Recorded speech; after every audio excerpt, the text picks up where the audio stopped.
သာသနာတော်နှစ်2563နှစ်ကောဇာတက္ကရာ1382ခုနှစ်တော်သရင်လပိကျော်8ရက်2019ခုနှစ်စက်တင်ဘာလ21ရက်မန္တလေးတိုင်းဒေသကြီးပြည်ဦးလွင်ခရိုင်ပြည်ဦးလွင်မြို့နယ်အောင်ချမ်းသာရွာဓမ္မသာယသာသနာစင်တာကျောင်းတိုင်းဓမ္မရတိမဟာဓမ္မသဘာဓမ္မယုံကျောင်းတော်ကြီးတွင်ဆင်ကျင်းပပြုလုပ်အပ်သည်ဝါတွင်ကာလဓမ္မပူဇာအထုဓမ္မသဘင်ခန္ဓာ၌တာချီလေးမြို့မဲခေါင်ရပ်နေကိုစောမင်းထွေမသင်သင်သာမောင်တန်းထိုက်စောသမီးမဆုဝေဝေလွင်မိသားစုတို့ဤအမတဒါနဓမ္မဌာနအဖြစ်ဖြင့်ဟောကြားအပ်သောရှင်ရထပါဠမထေရမြတ်ဟောကြားအပ်သောတရားအပိုင်း1ဒေသနာတော်ဒီကနေ့ညဓမ္မသဘင်ခန္ဓာကိုရှင်ဘုန်းတော်သခင်ရှင်တော်မြတ်ဖရာ၏မဟာကရုဏာကုံကိုအာယုံပြုကတိကျူဖွဲ့ဆိုအပ်သောဝန္ဒနာပနာမအာတိတဂါထာကိုရွတ်ဆိုပူဇော်ခြင်းဖြင့်စတင်ကြရအောင်ယောကပကောတိဟိပိယပမေယံကာလံကရွန်တောတိဒုက္ခရာတိခေရံကတောလောကဟိတယနာထောနမောမာကာရုဏိကတတတ္တယောနာထောဝိနိယမြာစွာတတ္တဝါဤချမ်းသာစီးပွားလိုလားတောင်းတဂုံပေါင်းခါသဖြင့်နာထမြညာခြင်းရှင်တော်မြတ်ဖရာသည်ကပ္ပကောတိဟိပိဂရေကဘာအရေးအတွက်သင်္ချာတို့ဖြင့်တော်လဲအပေမေယံရေအတွက်တိုင်းတာဖော်ပြခြင်းဟာမစွမ်းနိုင်ပါသောကာလလေးအသင်ချေသိနေကဘာရှိကြသောကာလပတ်လုံးလောကဟိတယတတ္တလောကဤအကျိုးစီးပွားအလို့ငါအတိဒုက္ခရာနိဥစ္စာအသက်ချေလဲအင်္ဂါမေတ္တာကြီးမှသမိသာနှင့်တထာဇနီဆွန်ញကြီးဟုကျက်တိထဝေငါသွဲအစုအလုံးခဲရင်တော်မူတော်ကိုကရွန်တော်ဘုရားဖြစ်ရန်ဤတန်ကြိုးကုတ်အထုတ်တော်မူရသည်ဖြစ်၍ခေရလက်ချေမျက်လုံးအသက်ဆုံးလည်းရဲ့နှလုံးစိတ်ဝံကိုရောဤပင်မခြင်းတို့ကတောဘဝတဏ္ဍချိန်ဖန်များစွာရောက်တော်မူခဲ့ရရှာလိပြီမဟာကရုဏီကတတတဝါများရင်ဝေသားကဲ့သို့တနာချစ်ခင်မှာကရုဏာရှင်ဖြစ်တော်မူသောတတနာထသဝိနည်းများစွာတတဝါဤချမ်းသာစီးပွားလိုလားတောင်းတဂုံပေါင်းခါသဖြင့်နာထမြညာထိုရှင်တော်မြတ်ဖရာအားနမောယုတိပြောင်းပြော့မှန်ကိုလျော်၍ကရောယုကျိုးရှိခိုးခြင်းသည်အထုဘဝတုစင်စစ်မသွေဖြစ်ပါစေတည်း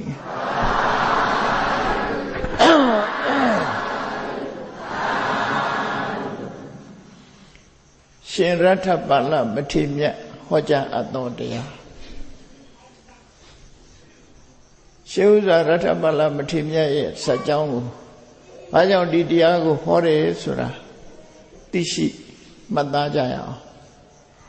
ရထပါဠဆိုတာဟာထိုခေတ်ထိုခါကာလတုန်းကဂုံတရင်အမတန်ကြီးမားတဲ့တထေသာဖြစ်တယ်သူကကုရုတိုင်ထုံလကုဋ္ဌိကလို့ခေါ်တဲ့ဒီကုန်းရွာကြီးကထိတ်တန်းလူမျိုးထဲမှာသူမိဘကအလွန်ချမ်းသာတဲ့တထေသာရထပါဠသူတို့မျိုးရိုးကတိုင်းပြည်နှစ်ပြည်ကွဲနေတာကိုပြန်ပြီးတော့ညီညွတ်စိတ်ဆအောင်လုပ်ခဲ့တဲ့မျိုးရိုးကမွေးဖွားလာတာဖြစ်လို့ရထပါဠတိုင်းပြည်ကိုထိမ့်သိမ်းဆောက်ရှုပ်တဲ့အမျိုးဆိုတဲ့အမျိုးနာမည်နဲ့ပေးတာဘုရားမြတ်စွာရဲ့သားတော်ရှင်ဟုလာနဲ့ရှင်ရာဟုလာနဲ့ဒီပါရမီဖြည့်ဘက်ပေါ့နော်သူကရထပါဠလို့ဆိုတယ်ကုရုတိုင်ဆိုတာအိန္ဒိယမြောက်ပိုင်းမှာရှိတယ်လို့ဆိုတယ်အဲ့ဒီအိန္ဒိယမြောက်ပိုင်းကဒီမဟာသတိပ္ပဏသုတ်ကိုဟောတာလည်းပဲမြတ်စွာဘုရားကုရုတိုင်မှာဟောတာသို့တော့ကုရုတိုင်ဟောတဲ့နေရာကကမ္မတဓမ္မဆိုတဲ့ဏိဂုံးရွာမှာဟောတယ် မာသတိပဋ္ဌာန်သုံးဟောတာတော့ကမ္မတဓမ္မမှာဟောပြီးတော့အခုရှင်ရထပါဠရဲ့ဇာတိရွာကတော့ထုံလကုဋ္ဌိကလို့ခေါ်တယ်အဲ့ဒီနေရာမှာမိုးလေဝသကောင်းပြီးတော့မြေဩဇာမြေကောင်းသည့်အတွက်ကြောင့်ဒီဆံရည်စပါးပေါ်များကျွယ်ဝတယ်ဘယ်ခါပဲကြည့်စပါးကြီးတွေကစပါးကြည်တွေဟာပြည့်နေတယ်လို့ဆံရည်စပါးများစွာထွက်တဲ့ကောက်ပဲသီးနှံများစွာထွက်တဲ့ဒေသဖြစ်လို့ထုံလကုဋ္ဌိက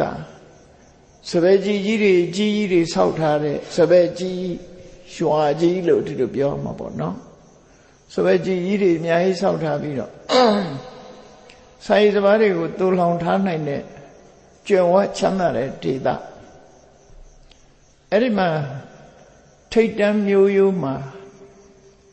သူဟာတထေသားတယောက်အနေနဲ့မွေးဖွားလာခဲ့တာဖြစ်တယ်မိဘနှစ်ပါးကအရွယ်ရောက်တဲ့အခါသူ့ကိုအိမ်တော်ရဲ့သားချပေးတယ်သို့တော့အလုပ်လုပ်ဖို့မဟုတ်ဘူးသားလေးကဒီတယောက်တည်းဆိုတော့ပစ္စည်းဥစ္စာတွေကလည်းသုံးမကုန်အောင်ရှိတယ်နေ့စဉ်နှစ်တိုင်းကလည်းပဲစပယ်ကြီးထဲမှာဆံရည်စပါးတွေကအပြည့်ဝစပါးရောင်းဝယ်ရေးမှာအောင်မြင်ကြွယ်ဝချမ်းသာတဲ့တထေးကြီးကိုအဲ့ဒီလိုဘဝမှာသူဟာလူလာဖြစ်ရတာအိမ်တော်ရဲ့သားကြပြီးအပြေရောက်တဲ့အချိန်မှာမြတ်စွာဘုရားခရီးဒေသစာရီကြွရင်ကုရုတိုင်းကိုဒေသစာရီကြွတဲ့အခါမှာအဲ့ဒီထုံလကုဋ္ဌိကဆိုတဲ့ရွာကြီးကိုရောက်သွားတယ်ရောက်သွားပြီးတောထဲမှာသတင်းသုံးနေတဲ့အချိန်ထိုခေတ်ကဘုရားကြွလာတယ်ဆိုလို့ရှိရင်တောင်းလိုက်ပဲ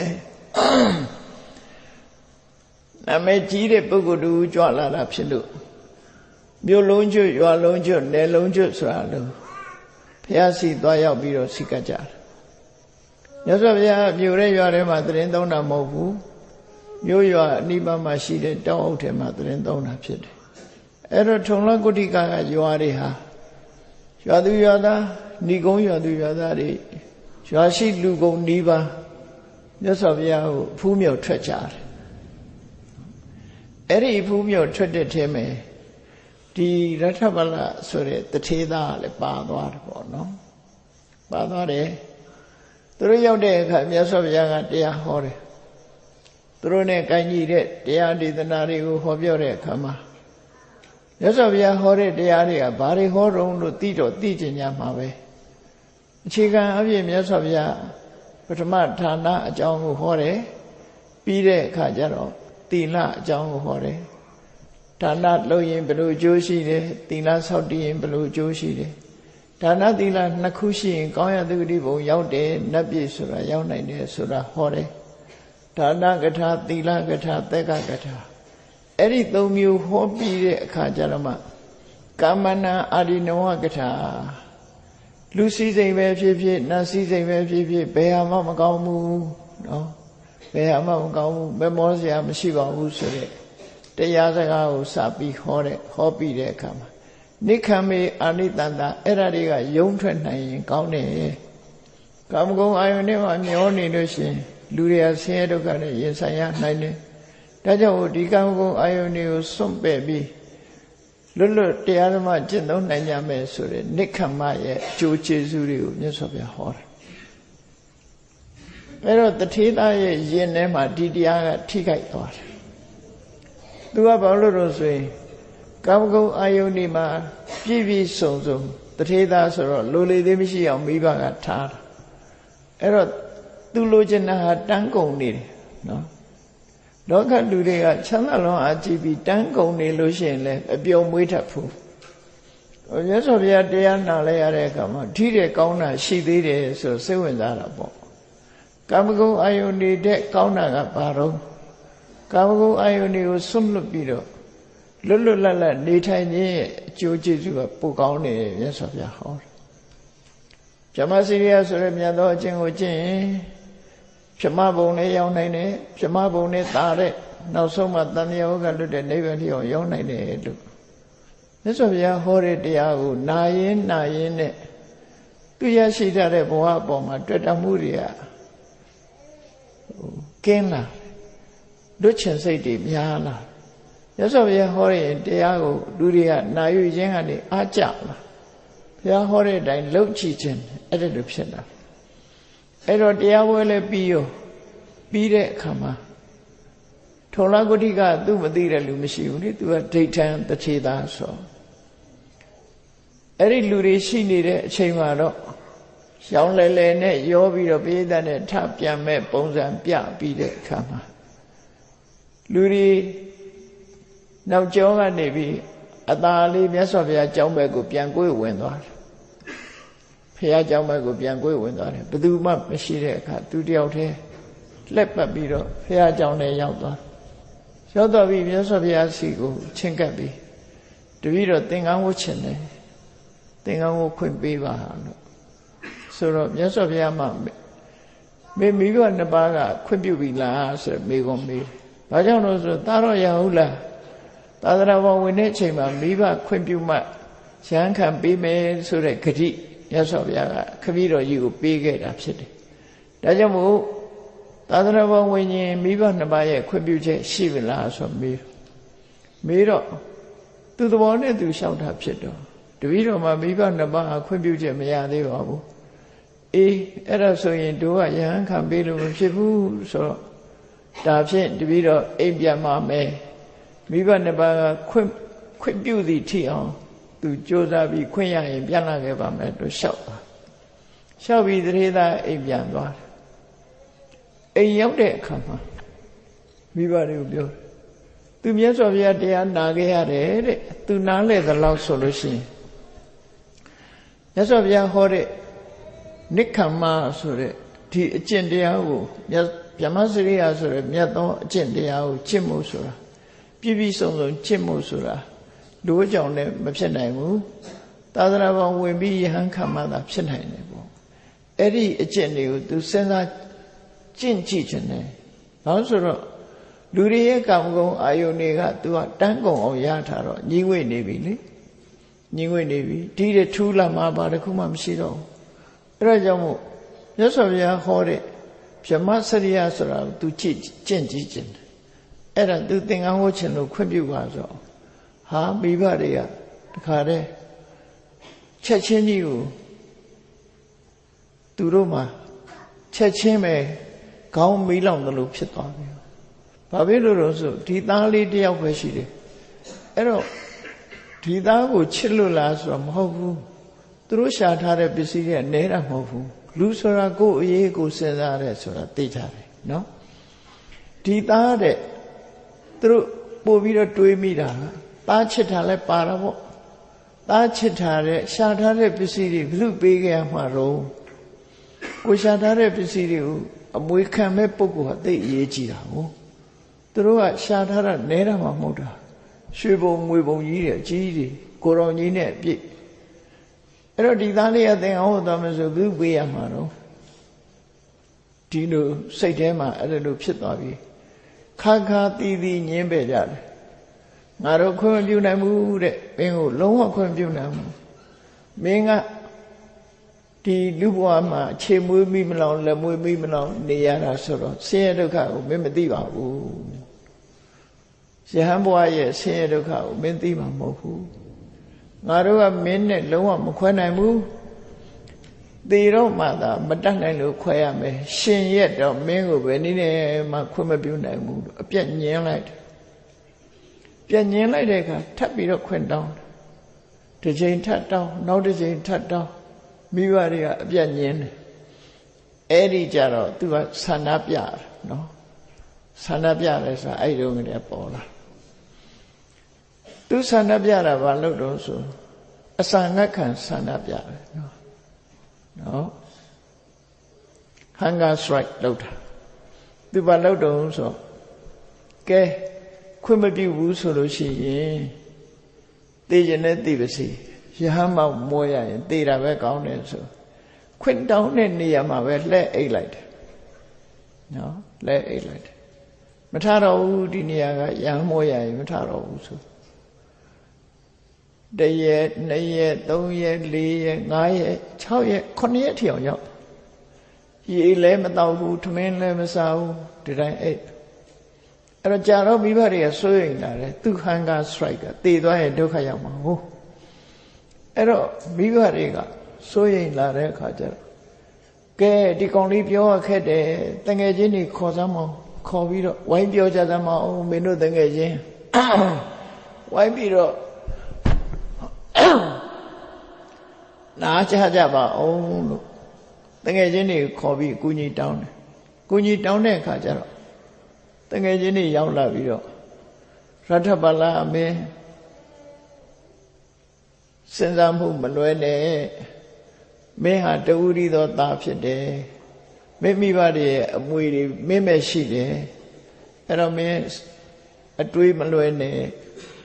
မိဘတွေပြောတဲ့အတိုင်းသင်္ကန်းမိုးနဲ့လူဘဝမှာပဲနေဝိုင်းနာချကြတယ်ပြောစကားကိုမပြန်ဘူးအဲ့လူတွေဘလို့ပဲပြောငြိမ့်နေလိုက်တယ်ဘာမှပြောလို့မရမိဘတွေကလည်းသွားပြီးနားချငြိမ့်နေလိုက်တယ်အဲ့လိုနဲ့ရက်တွေကကြာညောင်းလာတဲ့အခါအာရင်တွေကပြတ်လာတာအဲ့တော့မိဘတွေကစိုးရိမ်စိတ်တွေဖြစ်လာတယ်ဒီတိုင်းထရရင်သေလိုက်မယ်ထင်တယ်စိုးရိမ်လာတယ်အဲ့ဒီစိုးရိမ်လာတဲ့အခါမှာသူ့တငယ်ချင်းတွေကသူ့မိဘတွေကိုပြောတယ်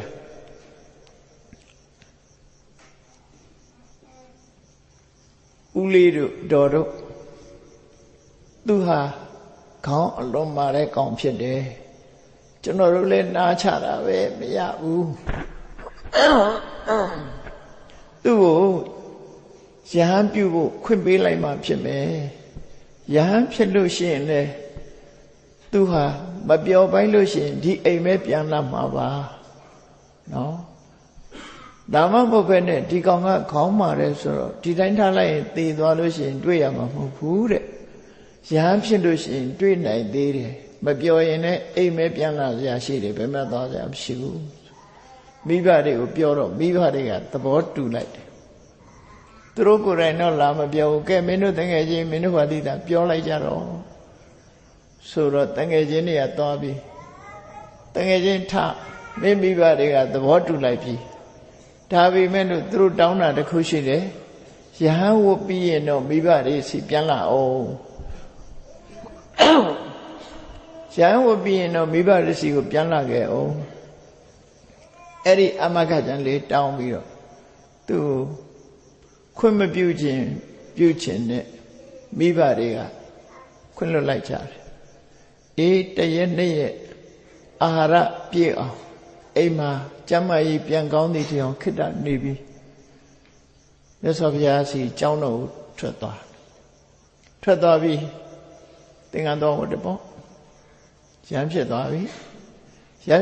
တော့အခါမြတ်စွာဘုရားဟောကြားတဲ့တရားတွေအတိုင်းဝိပဿနာတရားကိုကျင့်တယ်အဲ့ဒီမှာမြတ်စွာဘုရားကထုံလကုဋ္ဌိကမှာ2ပတ်လောက်နေပြီးတော့အာဝဋ္ဌိဘက်ကိုပြန်ကြွသွားတယ်အဲ့တော့သူလည်းမြတ်စွာဘုရားနဲ့အတူလိုက်ပါသွားတယ်အဲ့တော့သာဝဋ္ဌိနဲ့ဆိုတိတ်တော့အလန့်ကြီးတော့မဟုတ်ဘူးခုခေတ်နဲ့ကြည့်ပဲဘာလို့လဲဆိုတော့မြောက်ပိုင်းမှာပဲရှိတာဟုတ်ကုရုတိုင်းကမြောက်ပိုင်းမှာပဲရှိတာဆိုအခုကိုရင်းတို့ကနီးတယ်လို့တော့ပြောတယ်နိယုဒေလီမြို့နားမှာနီးတယ်သာဝတိကလည်းနေဇနားမှာရှိတယ်ဆိုသိဝေးလောက်မြတ်စွာဘုရားသာဝတိပြန်ကြွသွားတဲ့နောက်သူလည်းပါတော့သာဝတိရောက်တဲ့အခါမြတ်စွာဘုရားရဲ့ဟောကြားဆုံးမတဲ့နိနာနေတ္တရာအတိုင်းဝိပဿနာတရားကိုကြိုးစားအထောက်လိုက်တာသူမကြခင်မဲ့ယဟန္တာဖြစ်သွားတယ်ရထပလာအဲ့လိုယဟန္တာဖြစ်သွားတဲ့အခါမှာသူဂတိပေးခဲ့တဲ့အတိုင်းသူမိဘတွေကိုပြန်ပြီးတော့ဒီသူသင်္ကန်းဝတ္တပြန်ပြီးတော့လာပြပါတွေးဆုံခွင့်ပေးပါဆိုလို့သူမိဘအိမ်ပြန်လိုက်တယ်ပေါ့နော်မိဘအိမ်ပြန်လာခဲ့တယ်မြတ်စွာဘုရားစီခွင့်တောင်းတော့မြတ်စွာဘုရားခွင့်ပြုလိုက်တယ်ဒါနဲ့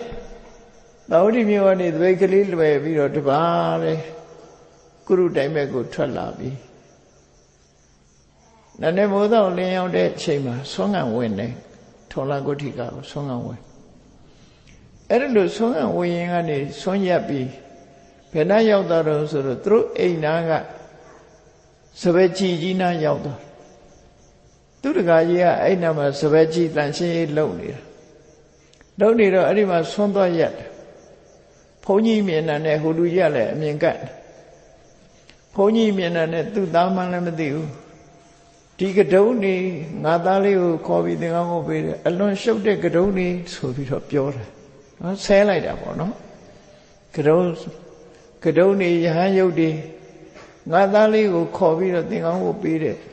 ပုဂ္ဂိုလ်ကြီးဆိုပြီးလဲမကြည့်ပဲနဲ့ဆဲတာဟိုကဆွမ်းရတာသူ့သားမှလည်းမသိဘူးဆဲဒီအိမ်ကတော့အဆင်မပြေဘူးဆိုပြီး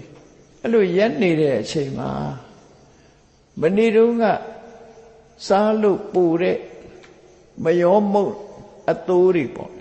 သိုးတွေဆိုတာတညလွန်သွားရင်လည်းသိုးတယ်လို့ခေါ်တာပေါ့နော်အဲ့ဒီရခင်ရက်ကလှုပ်လို့ပူတဲ့မယောမုတ်တွေကိုအိုးခွဲပကံဆေးဖို့ကျော်မကပြင်မဲ့ကိုယူလာတဲ့အခါမှာဒီရှင်ရထပလာရှေ့နားမှာအိုးခွဲတွေဆေးမလို့ရောက်လာတော့သူ့ခွက်ထဲမှာမယောမုတ်နေပါလာတယ်ရှင်ရထပလာမြင်လိုက်တဲ့အခါဘာပြောလိုက်တော့ဆိုရင်နမကြီးအဲ့ဓာတွေကစွန့်ပစ်မဲ့ပစ္စည်းတွေလားစွန့်ပစ်မဲ့ပစ္စည်းတွေဆိုရင်ငါးတပိတ်ထဲစွန့်လိုက်ပါလို့ပြောတယ်နော်စွန့်မဲ့ပစ္စည်းဆိုရင်ဘုန်းကြီးကအဲ့လိုပြောကောင်းတယ်တဲ့သစေပဂိနိသတ္တနိယဓမ္မစွန့်မဲ့ဟာဆိုရင်တော့တခြားနေရာမစွန့်မှနဲ့တဲ့အမိုက်ပုံးထဲမထည့်ပါနဲ့သူ့တပိတ်ထဲပါထည့်လိုက်ပါအဲ့လိုကျွမ်မပြောတော့ကျွမ်မကလည်းမနေ့ကအကြံတွေကိုသူ့တပိတ်ထဲလောင်းထည့်လိုက်တယ်လောင်းထည့်တဲ့အခါမှာနှမလို့ခေါ်လိုက်တဲ့အတန်ရဲ့လက်တန်ခြေတန်တွေကိုကြည့်လိုက်မိတယ်သူမျက်နှာတော့မော့မကြည့်ရဘူးသူတို့အတန်ကြားတာရဲ့လက်တွေခြေတွေကိုမြင်လိုက်တဲ့အခါငါတို့အရှင်သာရထပါဠများဖြစ်နေမလားသူစိတ်ထဲမှာရထပါဠပဲလို့ဆိုယုံကြည်သွားတယ်အဲ့တော့ကျွမ်မကသူ့သွေးထဲကိုမယောမုတ်အသိုးတွေကိုထည့်ပေးလိုက်ပြီးတဲ့အခါမှာကြပြားကြရာအိမ်ထဲဝင်ပြေးသွားတယ်အိမ်ထဲဝင်ပြေးသွားပြီးတော့အိမ်ရှင်တက္ကမကြီးကိုသွားပြောတယ်နော်အရှင်မအရှင်သာရထပလရောက်နေတယ်ဆိုတော့ဟာဟုတ်ကဲ့လားတက္ကကြီးကိုချက်ချင်းလိုက်ခိုင်းတယ်ဟိုကလည်းမယောမုတ်သူတွေသွေးထဲထည့်ပြီးတဲ့အခါကျတော့ကုသရှင်တွေဆောက်လုပ်ထားတဲ့လမ်းဘေးကဇရပ်ပေါ်မှာတက်ပြီးတော့ဖုံးပေးနေတယ်အဲ့ဒီသိုးနေတဲ့မနေ့ကလက်ကျန်တွေကိုအကျန်တွေကိုရေရေရှက်ရည်နဲ့ဖုံးပေးနေတယ်အဲ့လိုဖုံးပေးနေတဲ့အချိန်မှာတက္ကကြီးလှုပ်တဲ့ပုံကသူ့သားဆိုတာလဲကြားလိုက်ရောချက်ချင်းလိုက်လာတယ်လိုက်လာပြီးတော့ရင်သက်ရှုမောဖြစ်မဖြစ်အလေးငါသားရဲ့မယောမုံအသိုးတွေစားရတယ်လို့မယောမုံအသိုးတွေစားရတယ်လို့ဖြစ်မဖြစ်ရလေပေါ့ကိုယ်အိမ်ကိုသွားပါတော့လားလို့ဆိုတက္ကကြီးတဲ့ဘုန်းကြီးတို့မှာအိမ်မရှိပါဘူးတဲ့အဲ့တက္ကစားပြောအိမ်မရှိပါဘူးတဲ့တက္ကကြီးရဲ့အိမ်ကိုတော့ရောက်ခဲ့ပါတယ်တဲ့ဆွန်းလည်းမရဘူးကြော့ဆွန်းလည်းမရဘူးလောင်းနဲ့ဆွန်းလည်းမရခဲ့ဘူးဆဲခံရတာပဲရှိတယ်အဆဲခံရတာအဆဲခံပြီးတဲ့အခါမှာဒီလာပြီးတော့စွန့်ပစ်တဲ့ဟောဒီမယုံမှုတို့လည်းပဲတက္ကကြီးအိမ်ကပဲရခဲ့တာပါလို့ပြောလိုက်တယ်အဲ့ဒီကြတော့ငါသားဒါတွေမစားမနေနဲ့တော့အိမ်လိုက်ခဲ့တော့ဆိုဒါနဲ့ပဲလုံလောက်ပါပြီတစ်ခါပဲစားတယ်နောက်ထပ်စားလို့မရှိပါဘူးယဟန်ဆိုတာတစ်ထပ်ပဲစားတယ်လို့ဆိုပြီးပြောပြီးလက်မခံလိုက်ဘူးအဲ့ဒါဆိုရင်ဒီကကြီးကငါသားနောက်ရက်ကိုအိမ်ကိုကြွပါခရီးတောင်းသွားတော့ကောင်းပါပြီဆိုပြီးကြောင်းပြန်ကြသွားကိုရကကြီးနဲ့အိမ်ပြန်သွားနောက်ရက်အိမ်ကြွလာမယ်ဆိုတဲ့အစီအစဉ်ရှိတဲ့အခါတအိမ်လုံးဟာလှုပ်ရှားနေတယ်နော်လှုပ်ရှားနေတယ်တခါကြီးကတော့ဘာရီစီမံနှုံးလို့ဆိုလို့ရှိရင်သူဆုံးကပ်မဲ့နေရာလေးကိုသူကပြင်ဆင်နေတယ် ဘာနဲ့ပြင်ဆင်လို့ဆိုသူဆွန့်ကပ်မဲ့အခန်းမှာခမ်းမထဲမှာတစ်ဖက်ကရွှေပုံကြီးပုံထားတယ်ဟိုဘက်ကလည်းပဲငွေပုံကြီးတွေပုံထားတယ်ပုံထားပြီးအားလုံးကို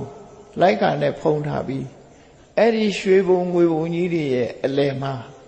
သူဆွမ်းစားဖို့နေရာလေးပြင်ထားတယ်နော်ရွှေပုံကြီးတွေငွေပုံကြီးတွေပတ်စံတွေဘလောက်ချမ်းသာတယ်ဆိုတာကိုသူဆွမ်းစားမဲ့နေရာနားမှာပုံပြီးတော့ကိုပြထားတယ်ကိုတော်နဲ့ကအကုန်ထုတ်ဒီနေ့လုံးအလုပ်တွေရှုပ်ကိုတော်နဲ့ကထုတ်ပြီးတဲ့အခါမှာစနစ်တကျဟိုဘက်တပုံဒီဘက်တပုံပုံကြီးတွေပုံလိုက်ကာနဲ့ဖုံးထားပြီးတညာလုံးဓာတ်တွေအလုံးပြင်းစင်ထားပြီးတော့ရှင်ရထဗလာရဲ့လူဘဝတုန်းကဒီအိမ်အောင်ဘက်အမျိုးသမီးကိုလည်းပြောထားတယ်ငါသားမြတ်နိုးတဲ့အဝတ်လေးတွေဝတ်လှလှပပပြင်ထားမိတ်ကပ်တွေပါတွေနဲ့နော်လက်ဖြင့်ကလာလိုက်ပဲအကုန်လုံးအဲ့ဒါတွေကိုအကုန်လုံးတင်ထားပြီးတော့မနေ့ကျတော့သပိတ်ကလေးပိုက်ပြီးရှင်ရထပါလာအိမ်ကြွလာအမှန်တော့သူမိဘတွေကိုချီးမြှောက်လို့တဲ့စိတ်နဲ့လာတာပါနော်ချီးမြှောက်လို့တဲ့ယဟန္တာဖြစ်သွားပြီတန်ရောစင်နဲ့လာတာမဟုတ်ဘူးမိဘတွေကိုချီးမြှောက်လို့ပင့်ဖိတ်မဲ့ကိုပင့်ဖိတ်တဲ့ဟာကိုဘယ်သူကပဲပင့်ဖိတ်လက်ခံပြီးတော့လာတဲ့သဘောပေါ့နော်လာပြီးတော့အဲ့ဒီရွှေဘုံငွေဘုံတို့ရဲ့ကြားမှာခင်းထားတဲ့နေရာမှာထိုင်တယ်ရှင်ရထပလလည်းထိုင်ပြီးရောတခါကြီးကသူ့အလုပ်ကိုစငါသာတို့ဟာမင်းဟာတူရီသောသားဖြစ်တယ်ငါတို့ရှိသမျှပစ္စည်းတွေမင်းမဲ့အမွေခံရမှာဖြစ်တယ်မင်းမရှိလို့မဖြစ်ဘူးအဲ့တော့တို့ပိုက်ဆံတွေဘလောက်ရွှေတွေငွေတွေဘလောက်ချမ်းသာတယ်ဆိုတာမင်းမဲ့ကြီးဆိုပြီးတော့လိုက်ကတွေဖွင့်လိုက်ရွှေဘုံငွေဘုံကြီးကိုပြရွှေဘုံငွေဘုံပြပြီးတော့ကြည်ဒီပိုက်ဆံတွေဟာမင်းပိုက်ဆံတွေမင်းမဲ့ပိုင်တယ်ဒါကတို့အိမ်ရှိသမျှအကုန်မဟုတ်သေးဘူးတဲ့ကိုရောတက္ကမကြီးတပည့်တော်နဲ့အကြောင်းပါတဲ့အခါမှာမုံဘူးပယ်ဘူးတဏခါဘူးပေးထားတဲ့ဟာလောက်ပါပဲရှိသေးတယ်သူရှာထားတဲ့ပစ္စည်းတွေအကုန်မဟုတ်သေးဘူးတဲ့အဲ့ဒါနော်အမျိုးသမီးတစ်ယောက်တဏခါလိမ့်ဖို့ပဲရှိသေးတယ်တဲ့ဒီရွှေဘုံကြီးငွေဘုံကြီးတွေဟာနော်အမျိုးသမီးတစ်ယောက်သူလိုချင်တဲ့အဝတ်ကလေးတွေဝတ်တဏခါဖို့မုံဘူးလောက်ပဲရှိသေးတယ်ဒီပြင်အဖေကိုရောတကကြီးအဖေဘက်ကတပည့်တော်ဘက်ကပါတဲ့ပစ္စည်းတွေကခိုးတော်ထဲမှာအပြည့်ရှိသေးတယ်စိတ်ကူးမလွဲပါနဲ့ဒုထက်ပါဆိုတော့ရှင်ရထပါလာဘာပြောတော့တကကြီးတဲ့စိတ်မဆိုးဘူးဆိုရင်တခုပြောပါမယ်တဲ့ပြောပါသေအိတ်တွေလုံးတဲ့လောက်ပြီးတဲ့ကဒီရွှေတွေငွေတွေအကုန်သေအိတ်ထဲထက်ခင်းကမြစ်ထဲအကုန်မျောပြလိုက်ဗျာအဲ့ပြောလိုက်နော်လဲတွေနဲ့တိုက်ထုတ်ပြီးခင်းကမြစ်ထဲအကုန်သာပြစ်လိုက်တော့ဒါတွေရှိနေခြင်းကြောင့်စိတ်ချမ်းသာမှုတခုမှရမှာမဟုတ်ဘူးတဲ့နော်ဒါတွေကလူတွေကိုဒုက္ခပေးမဲ့အရာတွေဖြစ်တယ်အလုံးအိတ်တွေထဲထဲခင်းကမြစ်ထဲသာမျောပြလိုက်လို့ပြောတော့အဖိုးကြီးမျက်နှာပြက်သွားသူသားပြောတဲ့စကားကုန်ပြောထားနော်ရွှေငွေသူမမဲ့ဘူးဆိုတော့အဲ့ဒီအချိန်မှာတစခန်းထတာကတော့သူ့ရဲ့အိမ်တောင်ဘက်အမျိုးသမီးပဲဖြစ်တယ်ရွှေပြလို့မရရင်မေပြမှာပေါ့ဒါဟာပေါ့အဲ့ဒါလို့သူကလက်နဲ့တည်းကဆင်ထားတာလေဆင်ထားတော့အဲ့ဒီအမျိုးသမီးကအနီးနားလာပြီးတော့ဗာပြောတော့ဆိုအယပုဒ္ဒအရှင်သာတဲ့ရှင်သာတို့သာသနာပေါင်းဝင်ပြီးယဟန်ခံကြတယ်ဆိုတာနတ်သမီးလိုချင်လို့ယဟန်ခံကြတာသူတို့လောကမှာအဲ့လိုပဲသိထားလူငယ်လူရွယ်တွေသာသနာပေါင်းဝင်ယဟန်ခံကြတာဟာတဲ့ကောင်းကင်ဘုံကနတ်သမီးရလို့နတ်သမီးအတွက်ယဟန်ခံကြတာလို့အမျိုးသမီးလောကမှာအဲ့လိုနာမည်ဘုန်းကြီးဝတ္တကောင်းကင်ဘုံကနတ်သမီးအတွက်ဝတ်တယ်လို့ဒီသတင်းကကြားနေကြတာဘဝပြည့်လူတွေတော့အဲ့လိုကြားမှာမဟုတ်ပါဘူးတော့သူတို့ကအဲ့လိုထင် ဘုန်းကြီးဝတ်တယ်ဆိုတာတဲ့ကောင်းကင်ဘုံကနတ်သမီးလေးနဲ့နေဖို့ရအတွက်ဝတ်ကြတာအဲ့ဒီနတ်သမီးတွေကဘလောက်လှလို့တော့ဆိုပြီးပြောတဲ့အခါကျတော့ရှင်ရထဗလာကပြောတယ်နှမငယ်ဘုန်းကြီးတွေကအဲ့ဒီခေတ်ကအမျိုးသမီးတွေကိုနှမလို့ပဲခေါ်တယ်မြတ်စွာဘုရားလည်းနှမလို့ပဲခေါ်တယ်ပဂိနိဆိုတာကိုယ့်ရဲ့ညီမနှမအရင်လို့ခေါ်တဲ့ဝေါဟာရတာနော်ခုခေတ်တော့အမျိုးစုံခေါ်နေကြတော့တကယ်ကိုဆွေမျိုးအရင်ချလို့ခေါ်တဲ့စကားလုံးအဲ့ဒါပဂိနိဆိုတဲ့စကားလုံးနဲ့နှမငယ်တို့ဟာသာသနာ့ဘုံဝင်ပြီးတော့ရဟန်းခံပြီးတရားကျင့်နေဆိုတာကောင်းကင်ဘုံကနတ်သမီးကိုရခြင်းလို့မဟုတ်ပါဘူးတို့ဟာတန်တရားဝကလွတ်ဖို့ကျင့်တာသာဖြစ်ပါတယ်အဲ့ဒါလို့မဟုတ်ပါဘူးလို့ပြောလိုက်တာနဲ့ဟိုအမျိုးသမီးကမူးပြီးတော့လဲသွားတဲ့နော်ဟတဲ့နဲ့မူးပြီးလဲသွားအဲ့ဒီနေရာမှာဘာကြောင့်နှလုံးသားလေရိုက်ပြီးလဲသွားရတယ်ဒီစကားကြားလိုက်တဲ့အခါလူတွေဆိုတာကိုယ်အရေးကိုစဉ်းစားတာတဲ့အဲ့ဒီအိမ်တော်မဲ့အမျိုးသမီးကကလေးမရှိသေးဘူးကလေးမရှိတဲ့အခါအိန္ဒိယထုံတန်းစင်လာရဒီတထေသာသူ့အမျိုးအိရှင်ယောက်ျားပိုင်တဲ့ပစ္စည်းသူတခုမှပိုင်ဆိုင်ခွင့်မရှိဘူးဒါအိန္ဒိယထုံးစားနော်ဗမာပြည်မှာတော့အဲ့လိုမဖြစ်ပါဘူးဗမာပြည်မှာတော့အဲ့လိုမဖြစ်ဘူးကလေးရပြီဆိုမှကလေးစီကနေတဆင့်သူတို့ပိုင်ခွင့်ရှိတယ်အိမ်တော်ပြုတဲ့အမျိုးသမီးတယောက်ဟာသားသမီးမထွန်းကားဘူးသားယောက်ျားမထွန်းကားဘူးဆိုရင်ယောက်ျားဘက်ကအမွေတစ်ခုမှမရဘူးတဲ့ပေးလေးမရှိဘူးအဲ့ဒါကြောင့်မို့အိန္ဒိယကအမျိုးသမီးတွေဟာမုတ်ဆိုးမဖြစ်မှသိကြောက်တယ်သူတို့နော်မုတ်ဆိုးမဖြစ်မှသိကြောက်တယ်သားသမီးမထွန်းကားမှလည်းသိကြောက်တယ်သူတို့မှာဘာကြောင့်ကြောက်တာတော့ဆိုဘာအမွေမှရမှာမဟုတ်ဘူးအဲ့ဒါကြောင့်ကြောက်တာနော်အဲ့တော့လူဆိုတာကိုယ်အရေးကိုစဉ်းစားတယ်ဆိုမျောလင့်ချက်ကရထပါဠဟာတနေ့အိမ်ပြန်လာမှာပဲဆိုတဲ့မျောလင့်ချက်မိဘတွေကလည်းသူ့ကိုအိမ်လက်ခံထားတာရထပါဠဟာဘုန်းကြီးဝင်ရင်ခဏပဲတို့အိမ်ပြန်လာမှာဆိုတဲ့မျောလင့်ချက်နဲ့ဒီချွေးမကိုလည်းအိမ်ထားတာဖြစ်တယ်နော်ချွေးမကိုလည်းအိမ်ထားတာဖြစ်တယ်ချွေးမလို့သူကလည်းအဲ့ဒီမျောလင့်ချက်နဲ့သူကအိမ်မှာနေခွင့်ရနေတယ်အခုရထပါဠယဟန်တော်ကနေနှမလို့ပြောလိုက်တဲ့အခါကျတော့အဲ့ဒီနှမဆိုတဲ့စကားပြောလိုက်တာနဲ့မူးလဲသွားတာ။ဘာကြောင့်မူးလဲသွားတော့ဆိုသွားပါပြီငါတော့ဘာတပြားမှရမှာမဟုတ်ပါဘူးဆိုတဲ့ပစ္စည်းအတွက်တဲ့အဲ့တော့လူတွေကတော့ဒီလက်ွက်ကလေးကိုလူတွေကသိကြမှသိမှာပေါ့နော်ဒီလက်ွက်ကလေးရှိအဲ့ဒီနေရာမှာစပေရဘယ်လိုပြောထားလဲလူဆိုတာကိုယ်အရေးပဲကိုတွေးတာတဲ့ဘေးကတော့ထင်မဲ့ရထပါဠကိုချစ်လွန်းလို့အောင်မေ့မှာတဲ့မဟုတ်ဘူးတဲ့သူချစ်တာကပစ္စည်းဖြစ်နေဒါဒီတိုင်းပဲနေမှာပဲနော်ပြောရဘူးကိုယ့်ဟာကိုယ်ပဲသိမှာပဲဒါအဲ့လိုအခြေအနေမျိုးတွေဖြစ်သွားတဲ့အခါမှာအမျိုးသမီးကမူးလဲသွားတယ်ရွှေဘုံငွေဘုံကြီးတွေပြထားတယ်အဲ့ဒီမှာရှင်ရထပါဠတကားကြီးတဲ့ရွှေပြငွေပြမိမပြသူ့ကိုဒုက္ခမပေးပါနဲ့တဲ့ဆွမ်းကပ်မှဆိုရင်လည်းကပ်ပါဆွမ်းကပ်မှဆိုရင်လည်းကပ်ပါရွှေပြအမျိုးသမီးပြလှုပ်ပြီးတော့မနှိမ့်ဆက်ချင်ပါနဲ့ပြောလိုက်တဲ့အခါကျတော့ကဲကပ်ပါမယ်ဆိုအဲ့ကျမှဆွမ်းကပ်တယ်အဖိုးကြီးကလက်မလျှော့သေးဘူးသူကကြိုတင်ပြီးတော့စီစဉ်ထားတယ်သူတို့အိမ်ထဲဝင်မို့ရတကားပေါက်က9ပေါက်ရှိတယ်တတိုင်း9ထပ်ခါထားတာတထေးကိုအဲ့ဒီတတိုင်းနေမှာတကားဆောင်တွေကနော်အောင်လားအင်ဆန်းလို့တောင်းတဲ့အကောင်ကြီးတွေထားတာပြောရမယ်ဆိုလို့ရှိရင်အဲ့ဒီမှာအသက်အပုတ်ကောင်းတဲ့ကောင်တွေကိုအဲ့ဒီမှာထားတယ်ရထပါဠဝင်လာလို့ရှိရင်မင်းတို့သေတော့မသေးစေနဲ့ပေါ့ရထပါဠလွတ်မသွားစေနဲ့သူ့သားကိုအကယ်၍များထွက်ပြေးမယ်ဆိုရင်အဲ့ဒီကနေဖမ်းမှုအပိကြံတထေးကြီးကနော်အဲ့ဒီပဲလာလို့ရှိရင်ဖမ်းရုံးမထွက်နိုင်အောင်မင်းတို့ဖမ်း စပယ်ကြီးမွေနဲ့ညှက်ထားလိုက်ပေါ့အဲ့လိုအဖမ်းကောင်းတဲ့ဒီလက်ဝှေ့သမား9ယောက်ကိုတယောက်ကလွတ်သွားရင်နောက်တယောက်ကဆက်ဖမ်းမှုအဲ့မှာတကားပေါက်တိုင်းတကားပေါက်တိုင်းမှာလက်ဝှေ့သမားတွေကိုအစီအစဉ်ချထား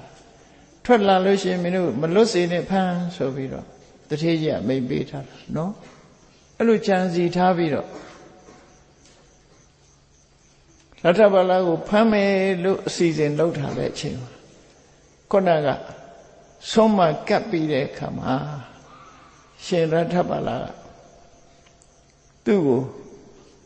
အမျိုးသမီးပြရွှေပြဒီလိုလှုပ်ထားတယ်နဲ့ပတ်သက်ပြီးတော့သူဟာအာသောကင်းกว่าတဲ့ယဟန္တာဖြစ်နေလို့သူတို့သဘောပေါက်တော့အောင်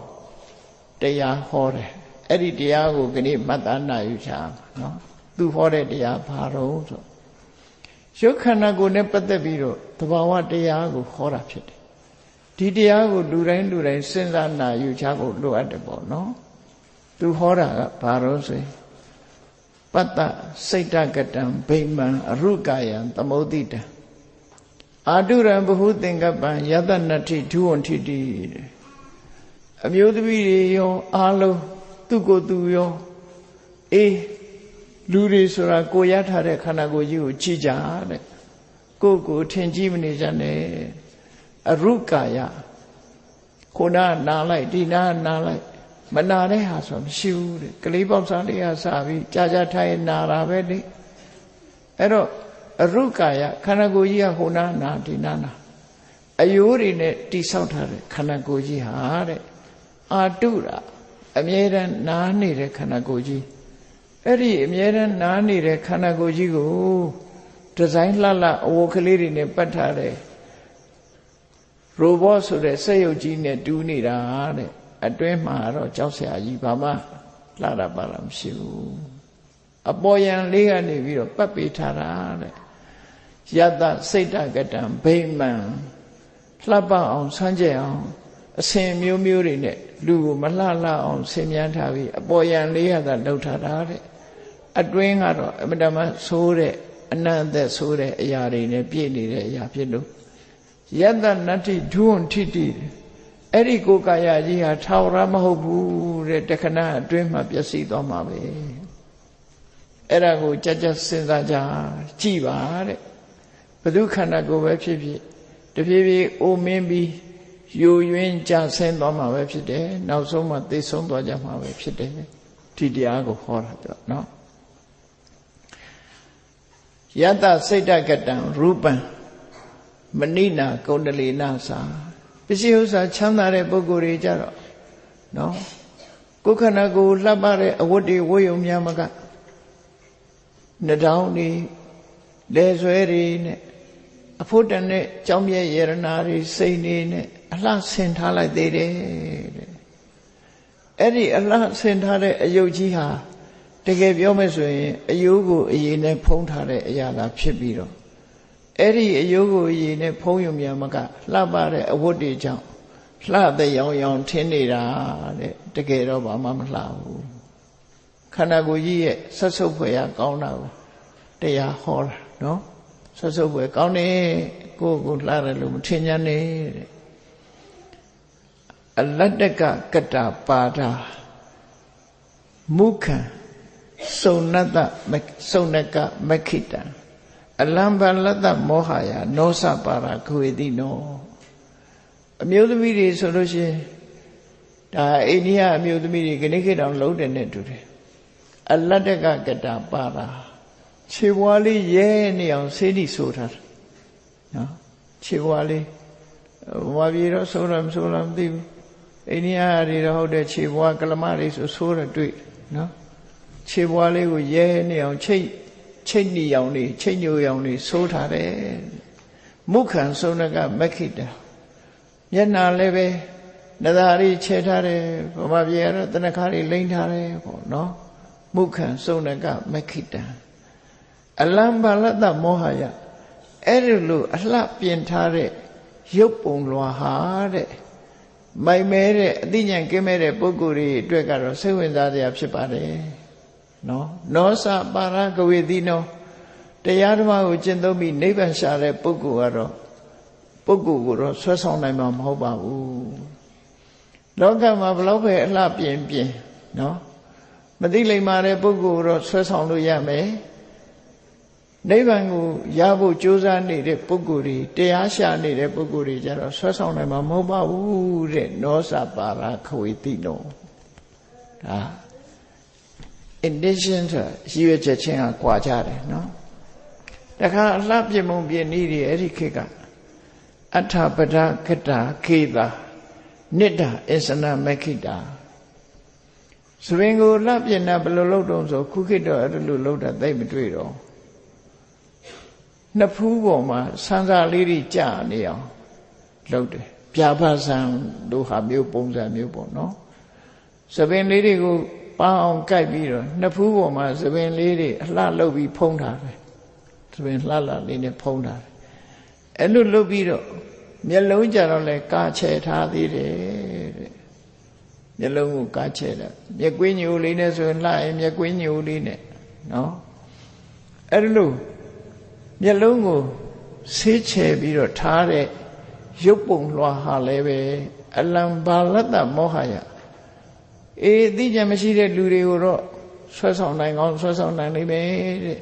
နောစပါရကဝေတိနောနိဗ္ဗာန်အတွက်တရားကျင့်နေတဲ့ပုဂ္ဂိုလ်တွေကိုတော့ဆွဲဆောင်လို့မရဘူးတဲ့ဒါတရားကိုခေါ်တာ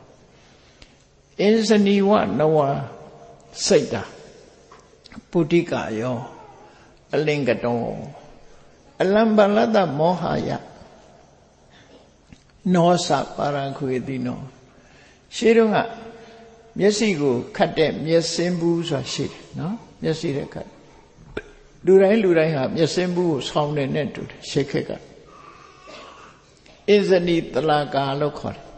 မျက်စင်းဘူးလေးတွေလှလှပပထုတ်ထားတယ်ထဲမှာမျက်စင်းအရည်လေးတွေထည့်ထားတယ်သို့တော့ပြင်မကတော့ပကြီးလက်စွမ်းပြထားတဲ့ပုံစံမျိုးလေးတွေခုခေတ်မှလည်းရှိတာပါပဲလေဒါမျိုးက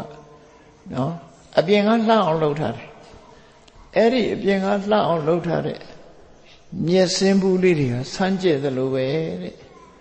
ဘုန်းကြီးတို့တွေရဲ့ရုပ်ခန္ဓာကိုယ်ကြီးဟာလည်းပဲတကယ်ကတော့အပုတ်ကောင်ကြီးတဲ့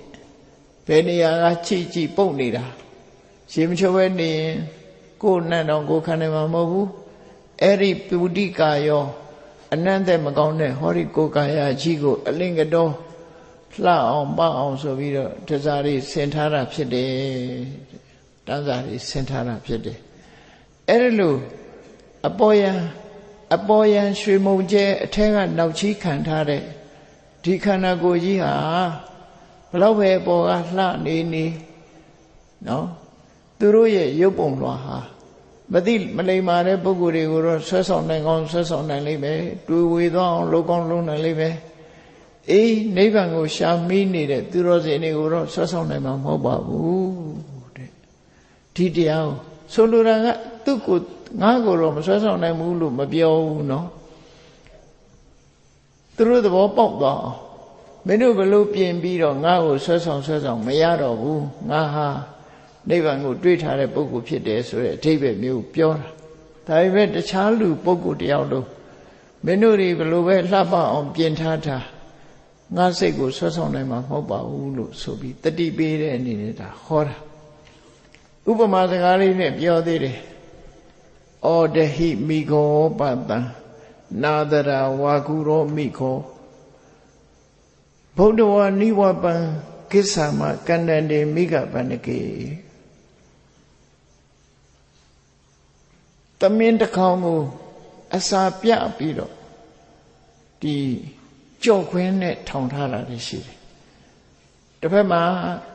သမင်းကြိုက်တတ်တဲ့အစာတွေပြထားပြီးတော့ကြော့ခွင်းတစ်ခုထောင်ထားတယ်အဲ့ဒီကြော့ခွင်းထောင်ထားတယ်သမင်းဖန်းနဲ့မုတ်ဆိုးဟာကြော့ခွင်းထောင်ထားတယ်တဲ့ကြော့ခွင်းထောင်ထားတယ်ပါလက်တဲ့သမင်းကဘယ်နေရာမှာကြော့ခွင်းရှိတယ်ဆိုတာသိတယ်အဲ့ဒီကြော့ခွင်းကိုရှောင်ပြီးတော့အစာကိုဝအောင်စားပြီးပြန်လစ်သွားတယ်တဲ့ကြော့ခွင်းမမိတော့ပါလက်တဲ့သမင်းကဗုဒ္ဓဝါနိဝပံသူစားကျင်တာစားပြီး ကြော့ကွင်းကိုရှောင်ထွက်သွားတယ်ကြော့ကွင်းထဲမှာမမိလိုက်တဲ့အခါကျတော့မှကန္တန်တေမိကလုဒ္ဓကေသမင်ဖမ်းဖို့ရချောင်းနေတဲ့မုတ်ဆိုးတွေဟာအားပြက်လက်လျှော့ပြီးတောက်တစ်ခေါက်ခေါက်ဖြစ်ကြံရအောင်သမင်ကသူတို့ကြွေးအစာတွေကိုစားပြီးတော့ကြော့ကွင်းကြီးတန်လန်ဒီတိုင်းထားပြခဲ့အဲ့ဒါလိုပဲတဲ့သူတကာကြီးကမုတ်ဆိုးနော်သူတကာကြီးကမုတ်ဆိုးရွှေတွေငွေတွေနဲ့သူ့ရဲ့ဇနီးခြံရံတွေက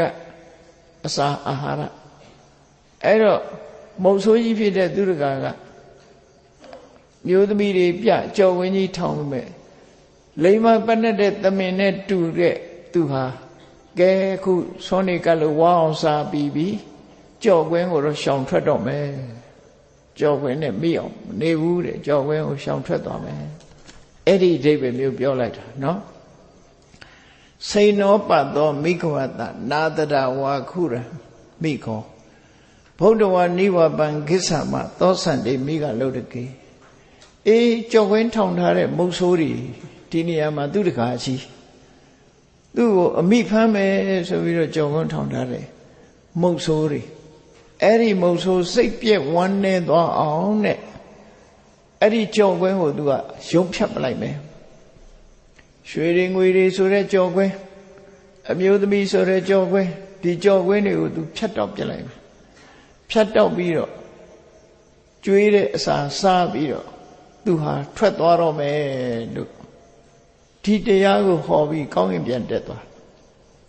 ကောင်းကင်ပြန်တက်တော့အောင်လအင်းဆန်းတို့လူတွေလည်းမလုံနိုင်တော့ဘူးပေါ့အားလုံးဟာအနုဆိုတကားဘောက်ကစောင့်နေကြတယ်လေဘယ်သူမှမတတ်နိုင်ဘူးအားလုံးဟာကောင်းကင်ပြန်တက်ပြီးအိမ်အမိုးဖောက်ပြီးကောင်းကင်ကနေပြန်တက်သွားကြောင်းပြန်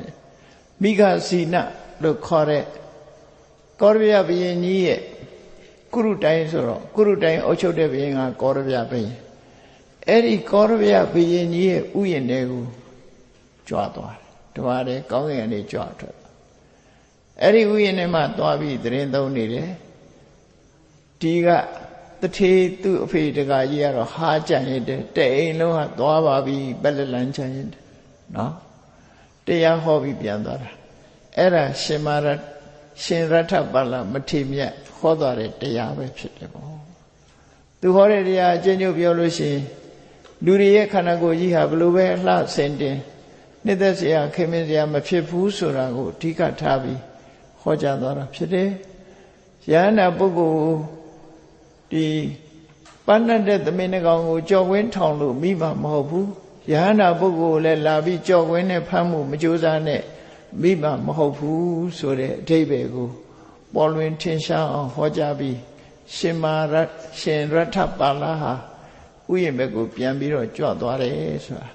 ဒါအပိုင်း1မှာဒီလောက်ပဲနာယူမှတ်သားထားကြဖို့နော်တရားချစ်ခင်သူတော်စင်ပြိဿပေါင်းတို့ရှင်ရထပါဠမထေမြတ်ဟောကြားဆုံးမတဲ့တရားဟာလူရဲ့ခန္ဓာကိုယ်နဲ့ပတ်သက်ပြီးတွေ့တမှုတွေမရှိရလေအောင်လူတွေဟာသမင်မိုက်တို့ကိုကြော်ကွင်းနဲ့ထောင်ဖမ်းတဲ့အခါမှာမုတ်ဆိုးရဲ့အစာဖြစ်သွားသလိုဒုက္ခရောက်နိုင်တယ်ကာမဂုဏ်ကြော်ကွင်းတွေထဲမှာမိသွားရင်ဒီမိသွားတဲ့သမင်ဟာမုတ်ဆိုးရဲ့အသက်ဖြတ်ခံရတယ်လို့ပဲလူတွေဟာကြော်ကွင်းနဲ့ထောင်ပြီးဖမ်းတဲ့အခါမှာမိသွားရင်ဆင်းရဲဒုက္ခကြီးစွာရောက်နိုင်တယ်ဆိုတာကိုဥပမာပြပြီးဟောကြားသွားတဲ့တရားကိုရှင်တဲ့နှလုံးထဲမှာမှတ်သားတာယူကြပြီးကာမဂုဏ်အာယုံဆိုတဲ့ကြော်ကွင်းတွေကိုရှောင်ရှားပြီးလွတ်လပ်စွာသွားနိုင်အောင်ကြိုးစားအထောက်နိုင်ကြပါစေကုန်သတည်း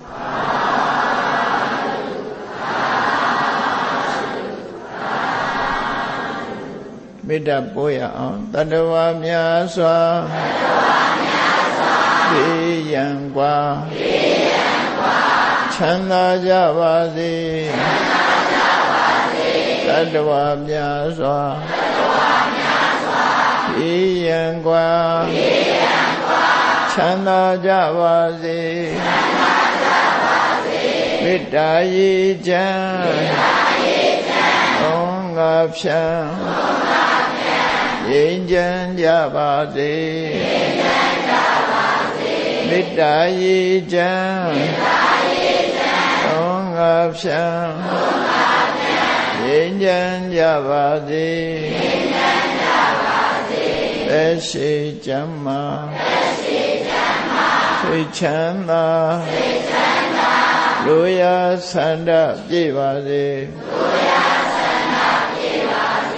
သက်ရှိကျမ်းမာစိတ်ချမ်းသာလူရဆန္ဒပြည့်ပါစေဖုံးလန္တာဒုက္ခပင်္ဂစာမေတ္တာပုံနေတုသင်္ကမမနောတရတိတဗ္ဗေတံဘဝယံတုဒုက္ခန္တကမေတ္တာပုံနေတုသင်္ကမစုပေါင်းပုအပ်မေတ္တာတဟုရောင်မြူပါဝင်ငွေလမင်းနှင့်ရောင်ခြင်းရှဲယုံပေါင်းဆောင်ရခြင်းကြောင့်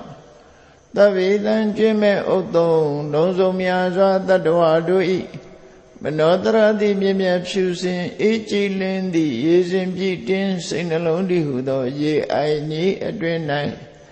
ဒုက္ခပင်ကသာစင်ထာဝရဤမြကြည်သာတာယာပွင့်လန်းချမ်းသာဒုက္ခတည်ဟုသောကုမုဒ္ဒရာကြာပန်တို့သည်ဖုံးလန္တဝန္တာရွှေမြူဝမုံလူလျက်ကြည်နုဝဲကြုံဖူးပွင့်ညကုန်သည်ဖြစ်၍